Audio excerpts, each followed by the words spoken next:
everybody. We're in the green room, and guess what? We've got two really awesome guests. But I'm here with my great friend and co-founder, and of course, the one and only Vala Afshar.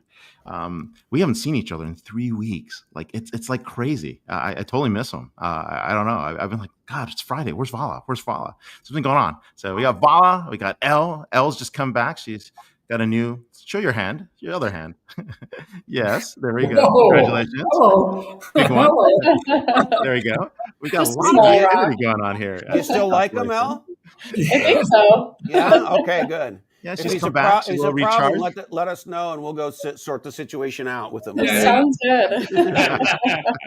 We've got your back. And of course, we got our amazing guests here. So in reverse order, we've got Sunil Karkera and we've got Chris Lochhead. Sunil, welcome to the show. Where are you coming in from? What are we talking about today? Thank you, Ray Vala. I'm coming in from San Ramon, California, at home today. Mostly going to talk about agentic AI and the future of consulting services and the AI native. What does it mean? So He's looking forward to it. not an AI native. He's actually an AI exponential, and we'll get to that. Yeah. So, Chris, what are we talking about? I'm an AI incremental. Same. Awesome, man. Chris, where are you coming in from? So I'm in beautiful Santa Cruz, California today at my home office studio, and we have a cat that identifies as a dog, and his name is Bean, and he might show up because he loves hanging out in the studio. Mr. All right. Bean. So we might see Mr. Bean. we got Mr. Bean and Chris Lochhead. Can't beat that combo. All right, well, Elle, we're going to turn it to you. We'll start the show and we'll do the count. So, All right. And give us the link. We're good. All right. We'll do. 3, 2, 1.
Hello and welcome. Thank you for joining us on DisrupTV. My name is Vala Afshar. I'm the Chief Evangelist at Salesforce and your co-host for the next hour. We welcome you to follow us on X at DisrupTV Show. Send us your questions and we'll do our best to answer them live. It's my pleasure to introduce my co-host, someone who I haven't seen for a couple of weeks, Ray Wang, CEO, founder of Constellation Research, best-selling author of Everybody Wants to Rule the World. I see him on television news outlets, Fox Business, Bloomberg, in studio at CNBC, which is pretty awesome, with some of my favorite anchors. And he's maybe the most trusted, influential futurist on X at RWANG0. Welcome, Ray Wang, to Disrupt TV. No, hey, thanks a lot. And we're Vala Afshar, the Chief Digital Evangelist for Salesforce. He's also the author of multiple books, including Boundless, a new mindset for an unlimited business success, and a #1 seller on Amazon.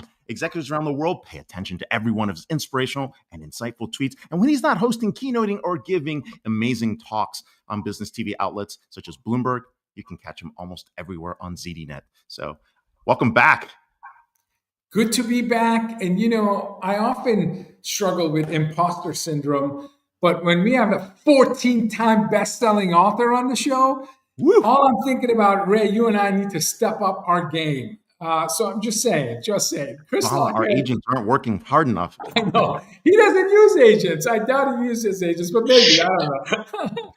Chris Lochhead's 14 times. By the way, I think the first time Chris was on our show, it was like an 8-time best-selling author. This guy's pumping out books every year. Anyway, 14-time #1 best-selling author, #1 charting Apple Business podcaster, top 5 business newsletter creator, former 3-time public tech company CMO. who's best known as godfather of category design. Chris co-authored the first 2 books on management discipline category design, Play Bigger and Niche Down. Again, books we revealed on our show, which is pretty awesome. He co-creator of the mini book newsletter on category design, Category Pirates, and Category Pirates series on Amazon Books. Chris has a new book, which we're going to talk about. You just held it up. Hold it up again, if you would, which just came out in May. The Existing Market Trap, a primer escaping the 13 deadly sins that destroys companies' careers and portfolios. Prior to that, Chris co-authored the #1 bestseller, The 22 Laws of Category Design, and Snow Leopard, How Legendary Writers Created Category of One. Chris is invested and advisor to 50 venture-backed startups. He believes if you're lucky enough to make it to the top of the mountain, you should throw down a rope. And that's why he writes and podcasts and is gracious enough to come on our show to share his wisdom. Welcome back, Chris, to Disrupt TV.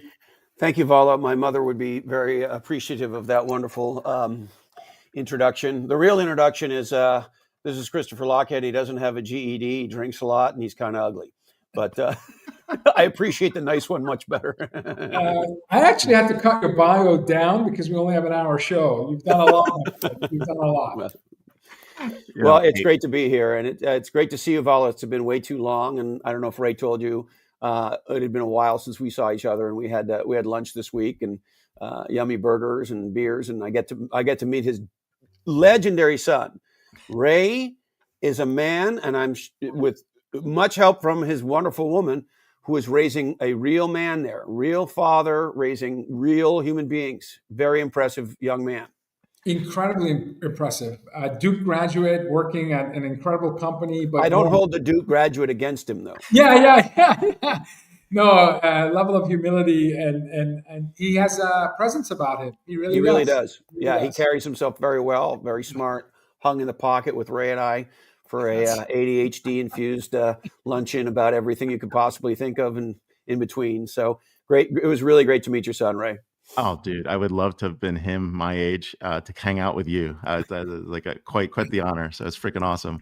But hey, we were talking, and it dawned on me that you're right. This is the prequel. This is what we're talking about here. And what you built in this prequel were all the assumptions we walked in with, but it's so important today, especially what's going on. And so I'm going to start the question off is like, why are we always prone to build something new and then compare it to something old, right? This is the essence of your conversation here. Like, why is that happening? So let me state one thing, and then I'll get to your question. The big sort of mind boggler of the primary data science research we did for the book was we analyzed how much has been invested in startups over the last decade. And probably, as you guys know, at least a third to a half, depending on how you want to count it, is AI related. So some might even say more. And what we discovered, Ray, is that roughly 13 trillion is about to be lost inside the existing market trap. 13 trillion. 13 trillion in investment is going to be lost in the next handful of years in the existing market trap in AI. And the reason for that, you know what startup rates are, or what the startup failure rates are, right? It's over 90%. And what we see going on in AI today is, frankly, mind-boggling to us. You can't create a new thing and let it be positioned as an old thing. And we have so many AI vendors today chasing existing AI markets.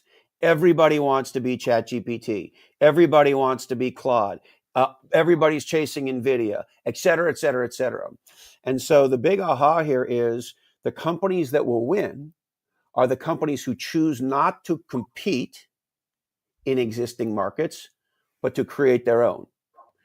And I would posit to both of you that AI represents the greatest mega category creating technology in the history of humanity.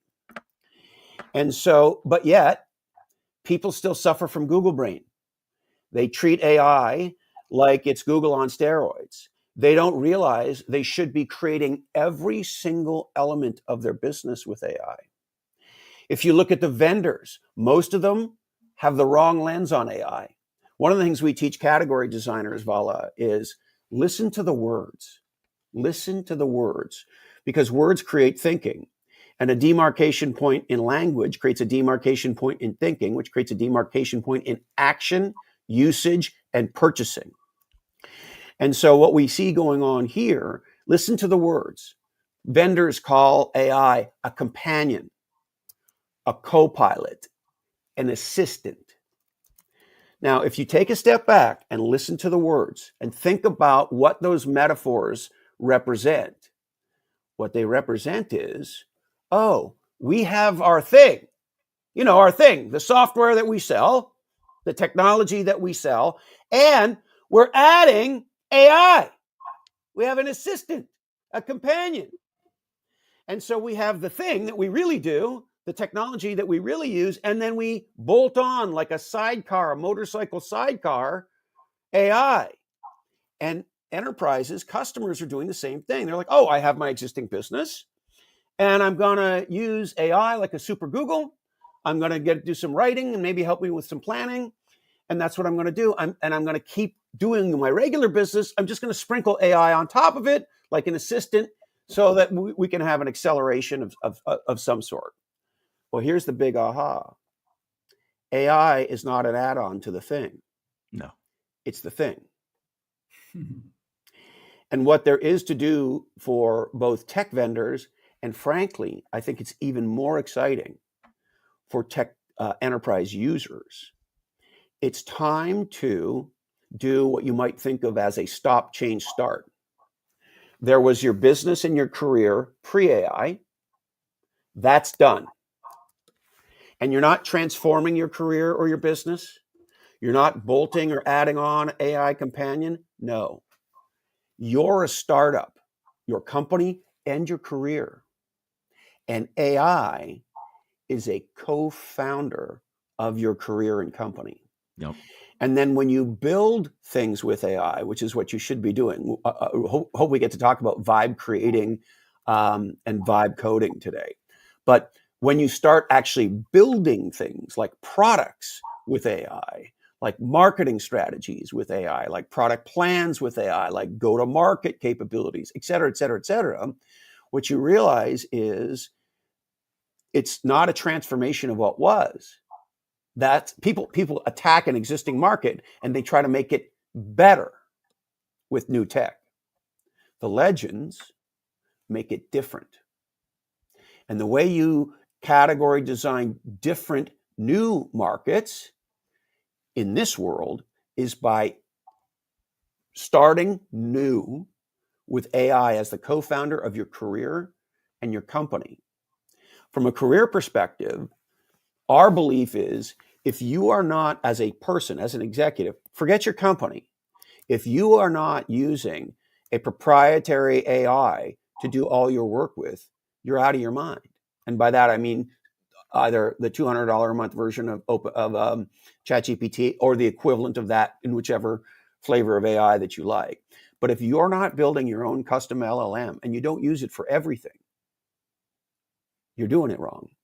And what you're going to do when you go to market, when you launch yourself and or your company and or your product, if you haven't built from the ground up and done a stop, change, start and viewed yourself and your company as a brand new startup with AI at the core of everything you do, you will likely get stuck in the existing market trap because you'll be playing a better game, fighting for existing demand. And what most people don't realize is that's not how OpenAI got to be the fastest growing startup in the history of startups. That's not how NVIDIA became NVIDIA. And yet everybody's chasing those kinds of companies. The sum total demand for Gen AI pre-launch of ChatGPT globally was zero. Zero. There was zero demand. Yep. And so now everybody goes, oh, NVIDIA and OpenAI and all the early pioneers, they've created all this demand. I just want to catch some of it. Now you're in the existing market trap. Yep. That's amazing. Wow. You said our belief is And you're talking about folks challenging dominant logic and defining different set of beliefs. My favorite excerpts from your book, you write your new book, markets are people, categories are beliefs. So you have to believe that AI can be a co-founder of your career and your company. You said a market is just a group of people who share a problem. A category is what they believe can solve it.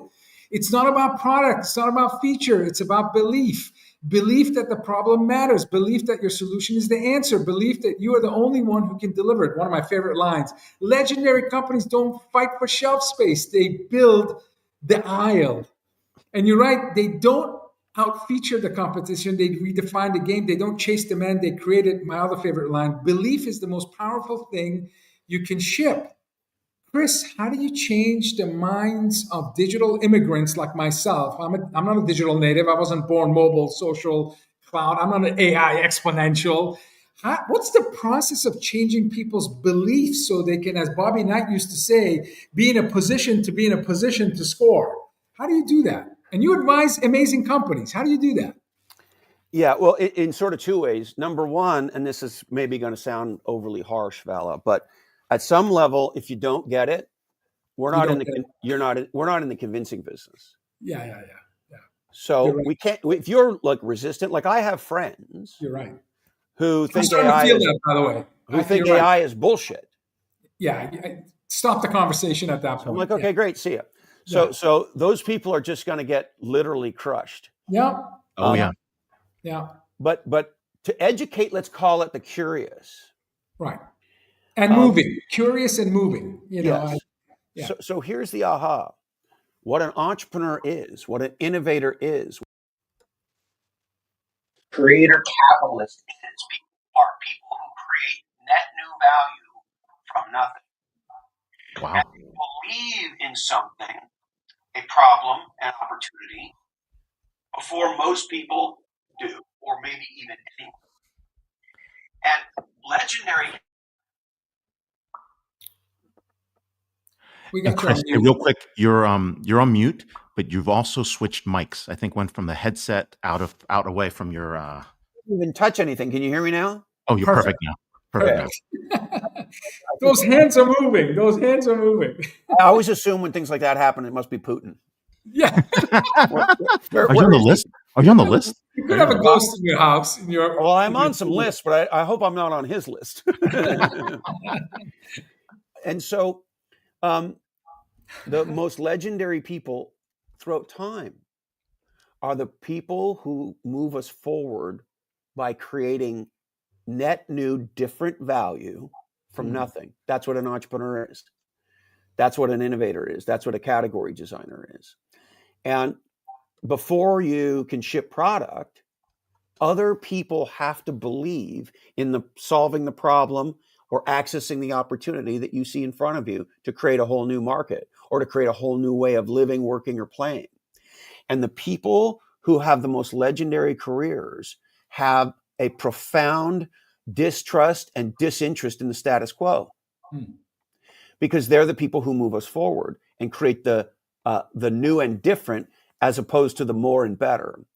And AI allows us to do a giant stop, change, start. We're not transforming old businesses. That's not what we're doing, because the minute you say transform a business, again, listen to the words.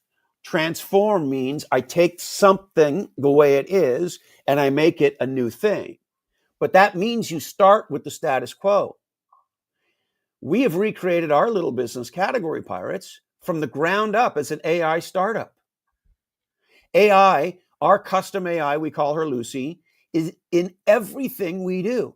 Every conversation, I take all my notes in Lucy. I do all my jamming in Lucy. We do all our writing collaboratively together in Lucy. When I'm working with startups and we're working on their category design and domination plan, all the notes, all the thinking, all the discussions in the meeting go into Lucy, so that when we go to create strategies, plans, and executions, we are able to, just like we've all heard the term vibe coding, which is how you have a conversation with AI to build software today. You don't actually write software. You converse with software with AI about a set of outcomes that you as a developer want to create, and the AI goes and builds that. And the most legendary developers that I know in Silicon Valley today tell me, as a software developer, if you don't have at least 3 and ideally 6 months of demonstrable net new value creation as a result of vibe coding, you're not hireable. Well, guess what? That applies to everything. That's where you go to vibe creating with AI. Everything you do. And of course, the amazing thing about AI is you can also, a guy like me who has no GED, I have the dyslexia of math, which is called dyscalculia. I also have dyslexia, and I have a whole bunch of other learning differences. I call it dysfuclia. Come on, that one's a fun one. But I shit you not, Vala, math was over for me in grade 3, but yet I have a math and analytical brain. And guess what? I can create automations today, AKA software. Yeah. Right? And so when you have the technology that allows you to vibe create exponential net new, now I, like you, I'm a native analog, and we're the last native analogs that will ever live. Yeah. We really are. Yeah. Right? The native digitals grew up with smartphones and internet, and now, of course, Gen Z is growing up with AI, and most of the millennials are adopting AI, and the generation behind Gen Z will be the first pure born native AI generation, and we are the last native analogs. And it does. Listen, I spent 40 years in the tech industry. I'm very comfortable with technology, and just like you said, if you aren't born into it, you're not a native digital. You're a native analog. But as a native analog, what I will tell you is, with AI, our ability to create new technology and new market categories is exponential like never before. And I feel like my whole life I've been fighting with a sword. And here's Bean. Hey, buddy, you want to say hi to Bean? You want to say hi to Ray and Vala? Oh, wow. Mr. Bean is fed well. Yeah, well, you want to see his belly? He's 22 pounds. He's half Maine Coon. If you know that breed, they're known for being very big and being very dog-like. And we call him our dog. He follows me around. Rice and beans. Yeah, well, and a whole bunch of other things he probably shouldn't eat. And so the future belongs to those who can vibe create net new value with AI, such that they design and dominate the new market categories of the future. And where the 13 trillion gets lost is we do better, not different, and we chase existing markets because we see all this demand created by somebody else with somebody else's rules, and we adopt those rules, and we fail the biggest test there is, which is big breakthroughs in technology allow us to open the aperture of our mind and imagine a radically different future, create a vivid picture of that future in our mind, and then work back from that future. Yeah. You know, my buddy Mike Maples, the genius from Floodgate Capital, and if you haven't had him on, I'd love to introduce you to him. Please. His book's called Pattern Breakers. Absolute genius. He's an incredible guy. And one of my favorite lines of his, he says, the most legendary entrepreneurs are visitors from the future telling us how it's going to be. And the reason people like Sarah Blakely and Steve Jobs and Elon Musk and all these folks are such irascible pains in the ass is the delta between the future they see and the status quo of the present makes them batshit. And they can't take it because it's supposed to be this way and we're still doing it this way, right? And that's what an innovator is. That's what a category designer and entrepreneur is, right? And so if you start in the present and you say, well, what do we think about the future? And let's try to get to the future. Sure. You started thinking about the past. Your reference point is the way that it already is, the status quo, as opposed to what could it be? What new possibility does this tech emerge? What new and different problems could we solve that were unimaginable in a pre-AI world? And then we start with that future 5-10 years out, and we drag the present to that future. And we create breakthrough technology and legendary new category designs and markets, as opposed to getting stuck in the competition game, getting stuck in existing markets, and losing $13 trillion, which is going to happen. Well, that's one of your deadly sins. Right? Yes.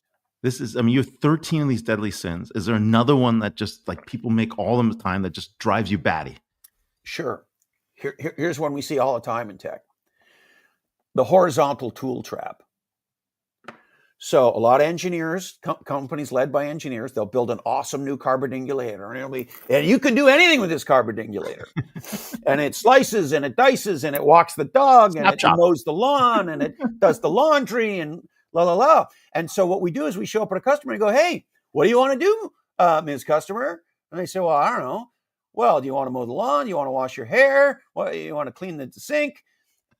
And they don't want to get pigeonholed because they know we built this broad platform and we could do anything with this platform. Okay, hey, well then nobody knows, to your point earlier, Vala, nobody knows what you believe. Nobody knows what your mission is. Nobody knows what your problem is. Nobody knows why you are different. Because when you say you can do everything, people believe that you can't do anything. And so legendary new technology is always focused, sometimes in a very tight category niche, and then expands out from that niche. We all know, I was at a Goldman Sachs presentation when we watched at the Four Seasons in Manhattan, Jeff Bezos on the IPO roadshow for Amazon. I sat in that luncheon and I watched him give that presentation. And the hair on my head stood up and I didn't have any hair because we all knew we were seeing the future. And he was explicit, Vala. He said, "We're starting with books and here's why." And he had a compelling set in his mind to start this category of e-commerce. But even then, he was clear and expand far beyond what we're going to get focused. We just lost your audio again. If you can check to see what's going on, but even then you said he was explicit. So am I back? I don't know what the hell. You're back. You're back. And so Bezos was explicit that we're starting with books. This is why books make sense as the right place to start. He had a whole point of view about that, but he said, make no mistake. And in the beginning, his tagline was not the world's e-commerce leader. His tagline was the world's biggest bookstore. So he started by creating a niche category, e-commerce bookstore, and then expanded that over time. And so thus, he didn't start with a horizontal tool problem. Over time, he became a horizontal place to buy almost anything. Sure. But that's because he earned the right by designing and dominating the book e-commerce category and market, and then expanded out from that. And so when people show up and say, "Oh, well, we can do anything you want." And here's the interesting thing. Engineers don't want to get pinned down. No, They hate it. hate it.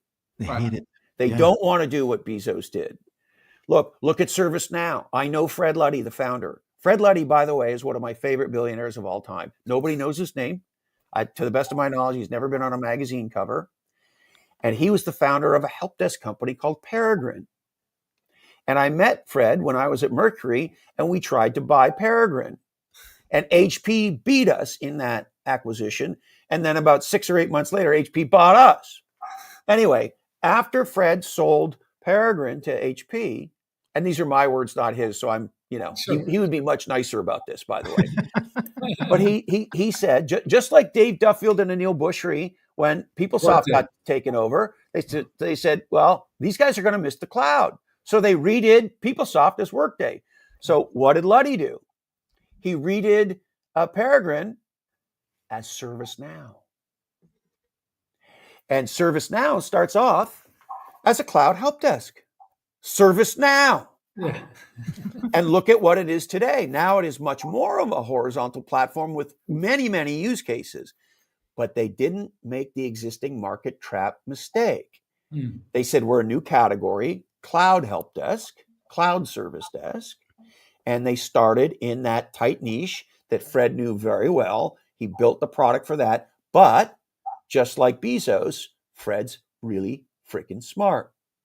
So the core technology that he built was the capability to build a very broad platform over time with a focused one category, one set of use cases around service and help desk.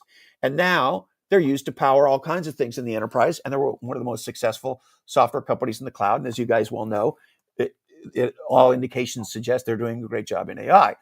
So this existing market trap is a big one. And many tech companies, the deadly sin they fall into, or one of the regular ones they fall into, is we're this horizontal tool and we can do anything. And then they become nothing.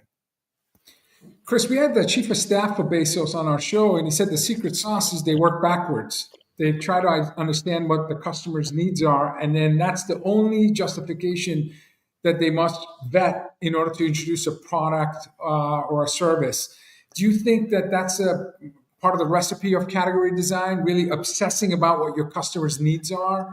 Yes. And a follow-up question, do you think Vibe _X, vibe coding, creating, marketing, sales, commerce, is that a master category? Is that absolutely okay? Yeah. It's a whole, and this is the big aha. This is the unlock, Vala.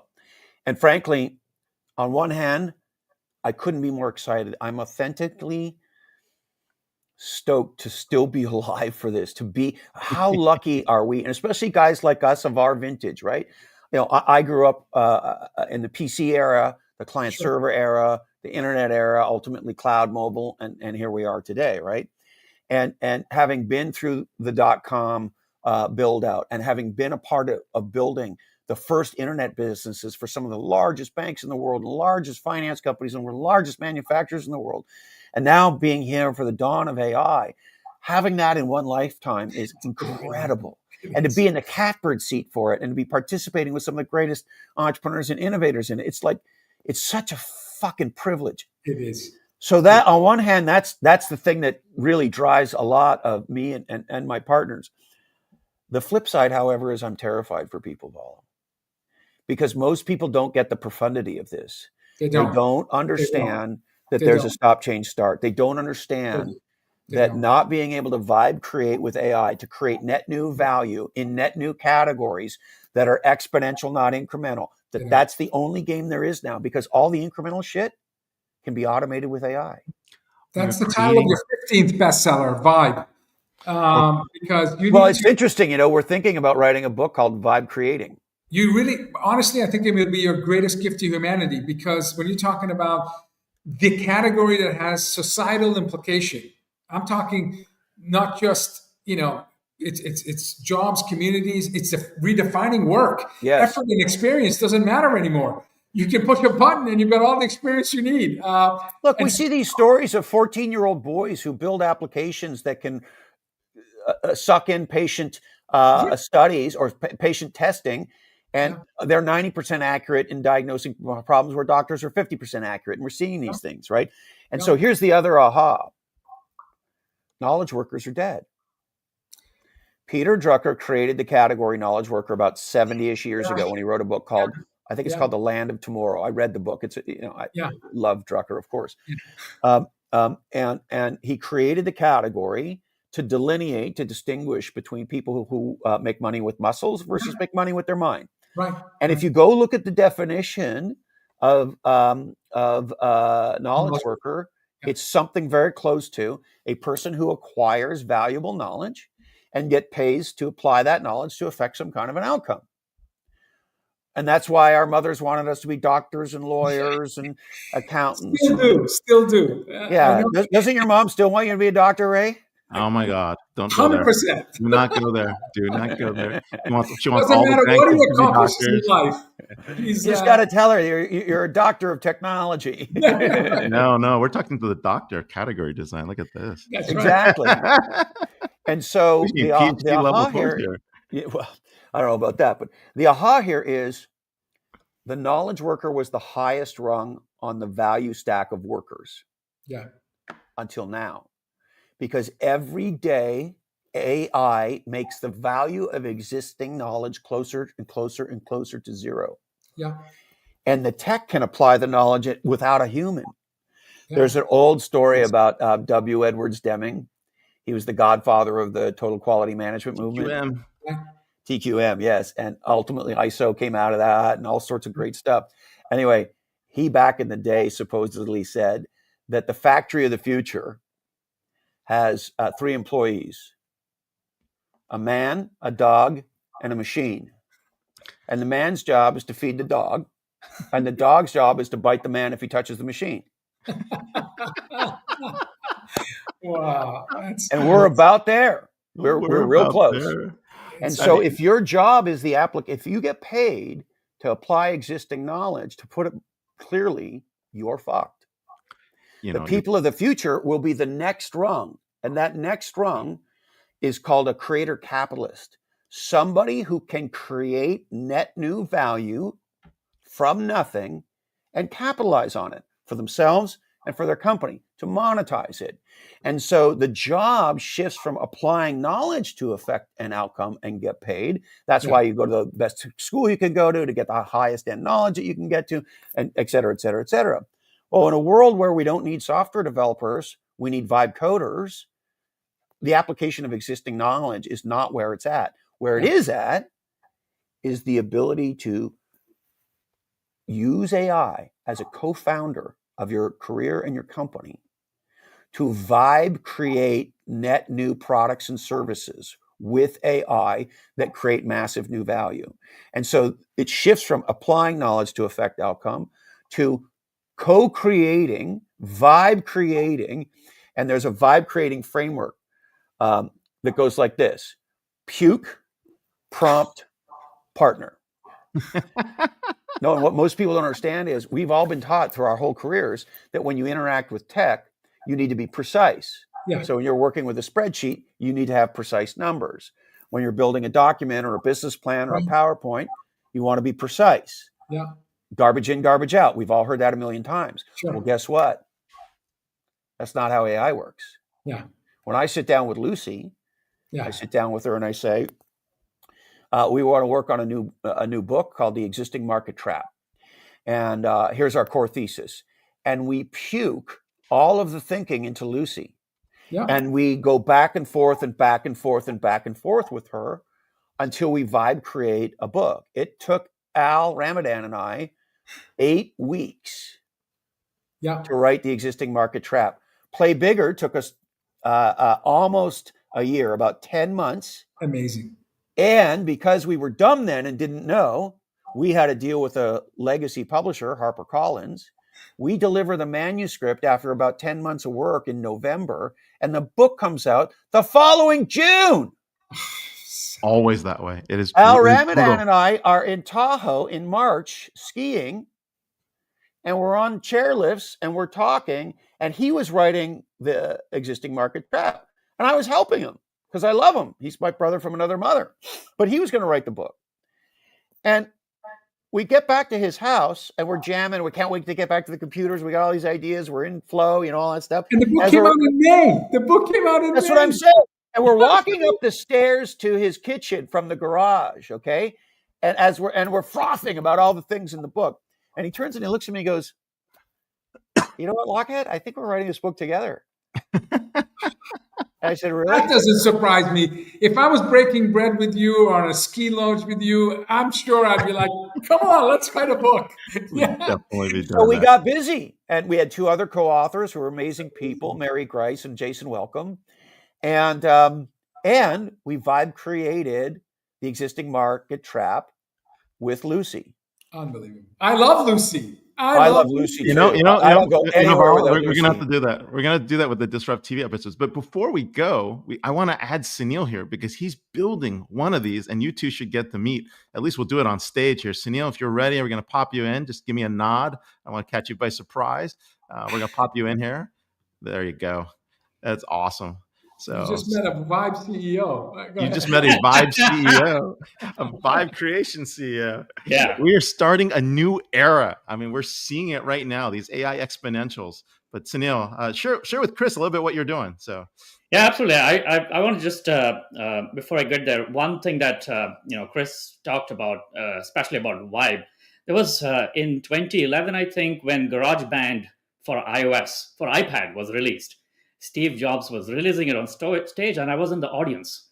And he was so passionate about it.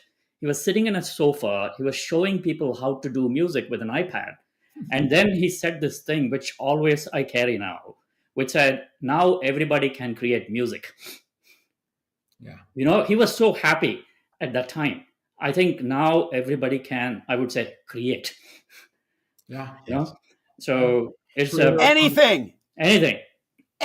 As a matter of fact, if you have to create something today and you don't start with your own custom LLM, you're insane. Yeah. Okay. There we go. The gauntlet has been thrown. We look forward to number 15 bestseller. Don't show up at the gunfight with a pea shooter. We had pea shooters. Yes. We had pea shooters for millions of years. Now, guns, AI. Yeah. Actually, it's even better. Don't show up to the gunfight without a laser. Exactly. Yeah. No, absolutely. Oh my God, we're so honored, Chris. Thanks so much. I wanted you to meet one of the AI exponentials and the folks that are building what you're calling creator capitalism. Or it's happening. It's happening right now, Chris. So, thank you, Chris. thanks, Chris. Thank you. Congrats on number 14. Thank you, guys. It's a real honor to be with you. And if I could, I'd love both of you back on Follow Your Different with me. It's been too long for both of you. Privilege. Anytime. We'll set that up. Count us in. So okay, we'll get that book. set up. We're gonna have everyone on our team read this. This is where we are right now at a retreat in July. So. Oh, and by the way, if after you do that, you want to get together on a Zoom and do an AMA, or get together in Silicon Valley and do a dinner and whatever with your team, whatever you want to do, if I can help you with kind of that thinking at Constellation, you let me know, Ray. Dude, CCE, we're gonna have you speak again. I don't know how we'll land it, but we're gonna have you speak. Thank you so much. Thanks, man. Take care. Welcome. What a great segue, because again, we're talking to an AI exponential. Sunil Karkera is founder, chief engineer at Soul of the Machine. What a great name, Soul of the Machine. Sunil started his career as an embedded system engineer at Lochhead, not Lochhead, Lochhead. And then in the 90s, he founded an enterprise mobile startup that was acquired. 2007, he co-founded Registria, which became the e-commerce backend for companies like Nest. The company was acquired in 2012, after which Sunil went back to school to study design. He has since founded TCS Interactive, been CEO of Design It, president of Plus Company, and recently CEO of Born, before founding Soul of the Machine with his long-time collaborators, Raj Keeney and Preston Blair. Welcome, Sunil, to DisrupTV. Great to have you. Thank you so much. Sunil is so modest. He has that Masters of Fine Arts, and he's got the EECS background. Think about that. We have a Renaissance CEO on our show. We totally have a Renaissance CEO, and I'll add stuff. I mean, he took TCS from 100 million to $1 billion. He did all the acquisitions at Wipro. He won Cannes Lion Awards at Plus companies. How many was that, Sunil? 17 Cannes Lions Awards. Think about this, dude. That's freaking crazy. I mean, most people would be just happy with one. So, but it's crazy. But start with the genesis, man. Soul of the Machine. I remember hearing that somewhere, reading that in a book. The name sounds intriguing. What is the story, and what's the goal? It was interesting. I started the company at your AI summit in Menlo Park, and did the announcement at your event, in fact, in Menlo Park. And we started on Pi Day 3.14.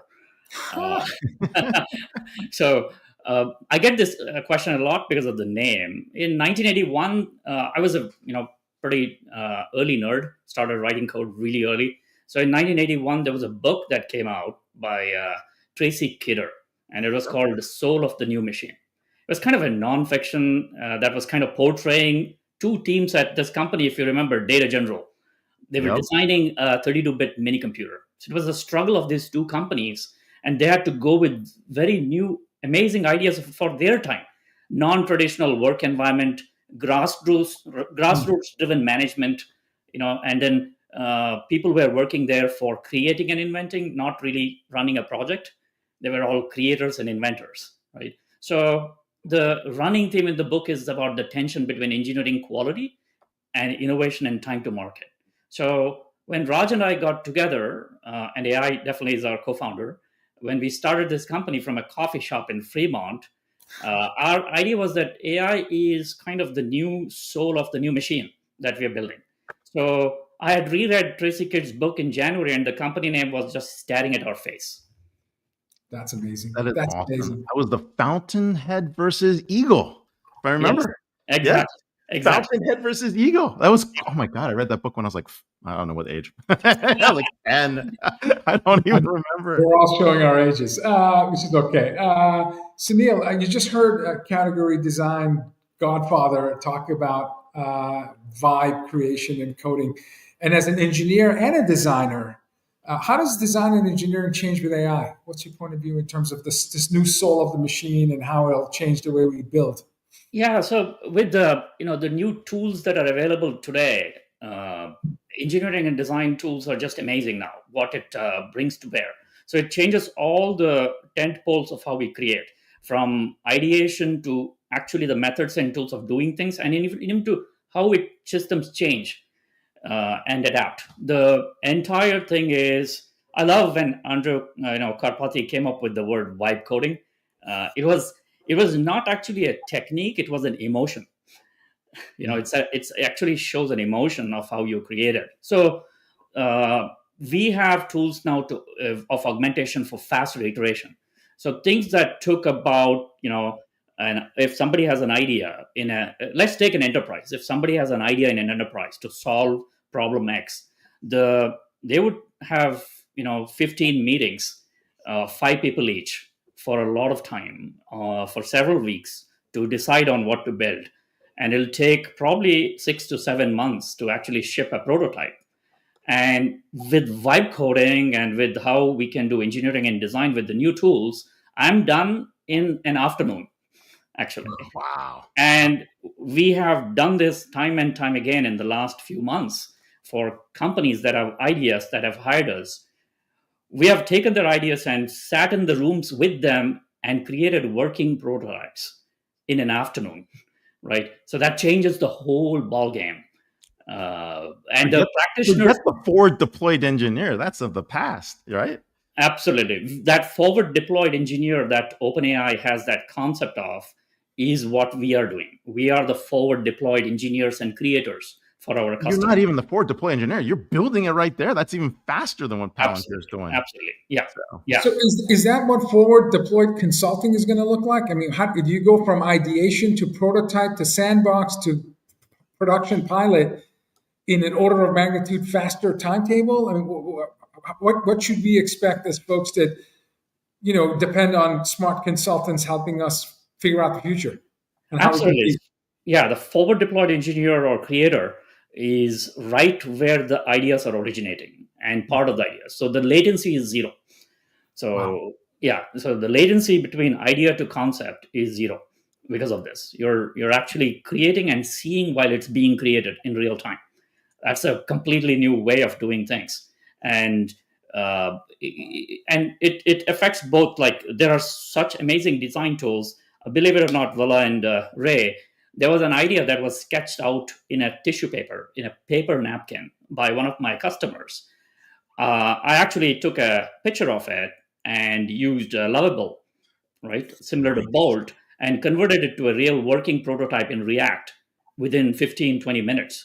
So, and then added their customer's design system into it, and it became an application by the end of the day. Unbelievable. Yeah. From ideation to an application in 12 hours, 8 hours. Zero latency. Unbelievable. Yeah. I met a guy in. What percentage of companies can do this? What percent of schools are teaching graduates to be able to accomplish this? The future is already here. It's just unevenly distributed. What's your sense in terms of people's ability to embrace this notion of vibe creation? There's there's a whole set of communities that are actually, it's not just computer science graduates or design graduates who are building. Now there's all types of people coming in and being able to build. So I have non-engineers in my team who are doing amazing engineering right now, right? So and it all it's basically a function of how much you can stretch your brain in terms of the creativity side, more than how much of algorithmic knowledge you have taught from school.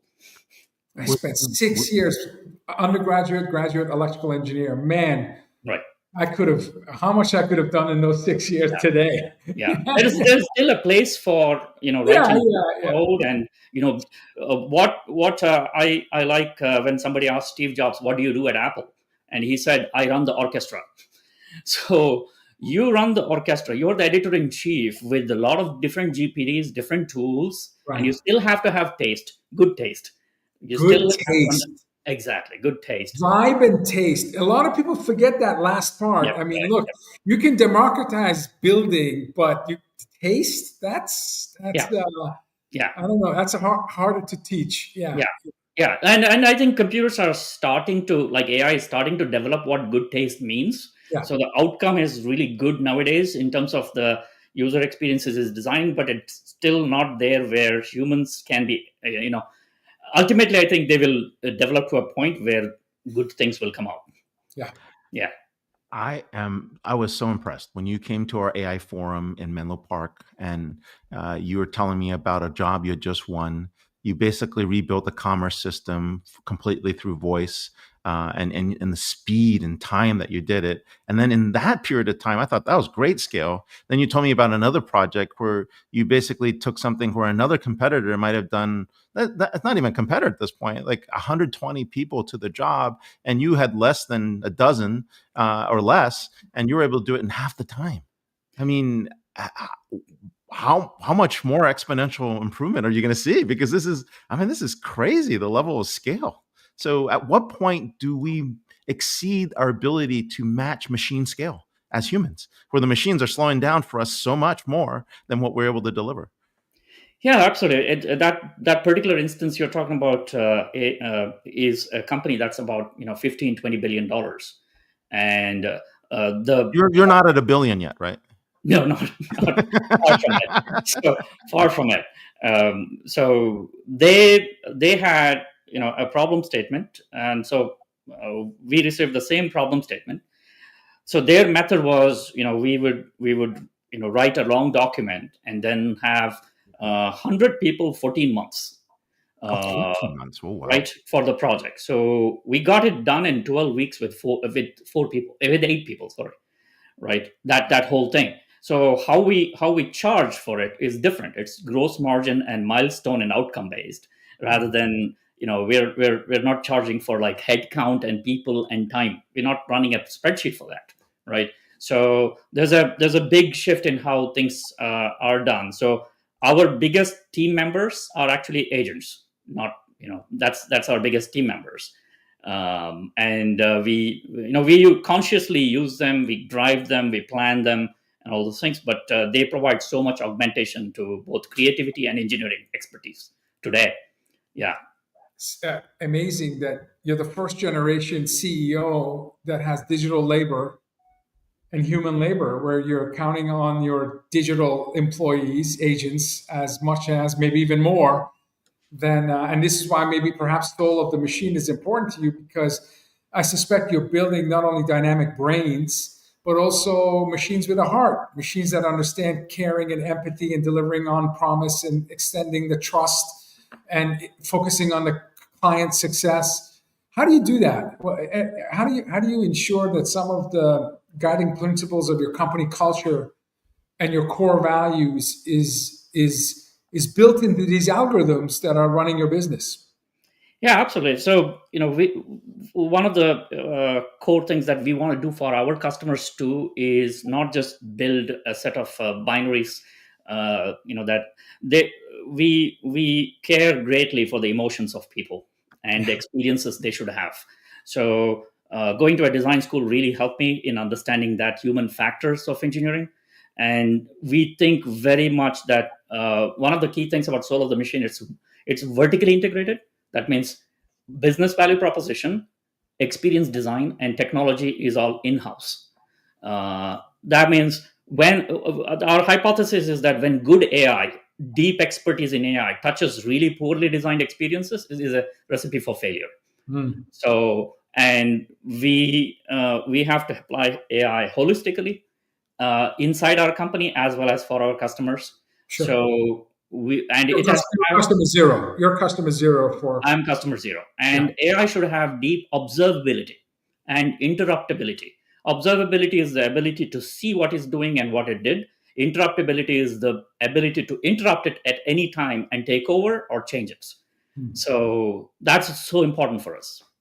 That's Sunil, amazing. what are some of the favorite problems you solve for customers? I know we're going to run out of time, but if you can get to some of those to give people an idea of what's possible, because what's possible, as Chris was making us rethink, is what is not what's built on the past.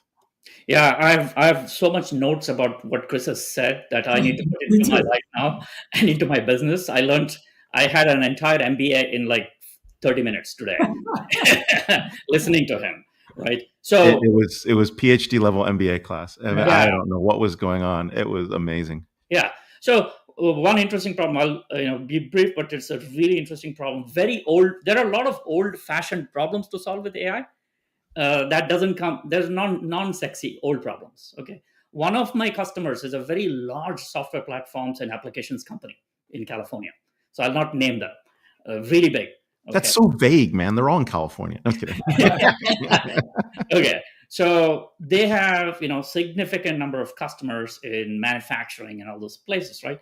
The platform is really complex, and it's onboarding a customer takes between 8 months to 2 years. Yeah. Just getting them from old system to new system, or a competing system to new system. So what we've done is we've actually re-engineered their core in the platform and built an agentic core that allows agentic onboarding within 8 weeks. Wow. 8 weeks from 2 years, right? And it's only possible because of the agentic pattern that you can do this and using the technologies for context engineering. So you're basically saying 100-person company could take over a legacy app company, right? Even a 10-person company could take over a SaaS company.